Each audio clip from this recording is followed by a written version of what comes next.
Wine is constant proof that God loves us and loves to see us happy. Benjamin Franklin's words ring true for many, but actually picking that right bottle can often be rather nerve-wracking experience, especially when the very person who's supposed to help you make that choice, the imposing sommelier, is looking over your shoulder. Well, in this first-person account, Miss Wines walks us through the art of making the perfect match of grape, food, and budget. Definitely a quirky aspect for me. I get a lot of jokes about it, but it is my real last name, and I think it comes in handy. Sort of a sparkling rosé, really fresh berry flavors to it. I became a sommelier because as I was discovering more luxurious wines and special wines from around the world, I realized that the only way that I was ever going to be able to afford to taste these things was to work with them.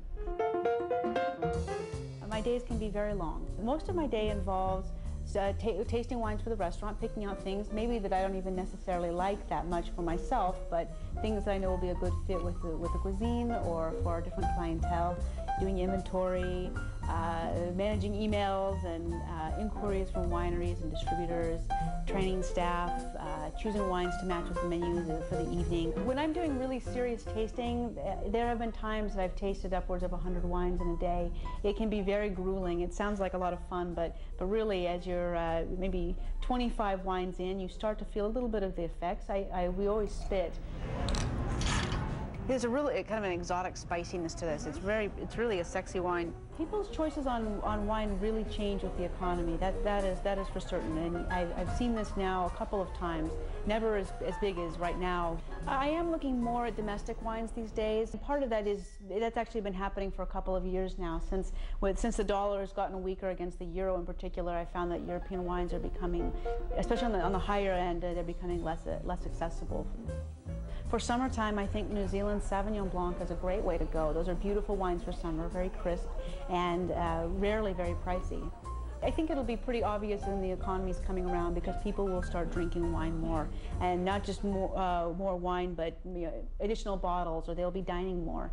Being a sommelier is a little bit like doing a study on people. You have to use a little bit of psychology, and every table that I go to, I usually size up a little bit before I move over. I give them a moment to look at the list before I swoop in, but I've usually at that point kind of got a sense of what they're looking at on the wine list. It definitely takes reading people. I think it's something that most people find, and that's their fear, that get them for more than they want to spend in the first place. And so it's always been important to me that I immediately put people at ease by making suggestions on wines that are approachable price-wise as well as stylistically. People definitely order wine to show off. That happens quite a bit.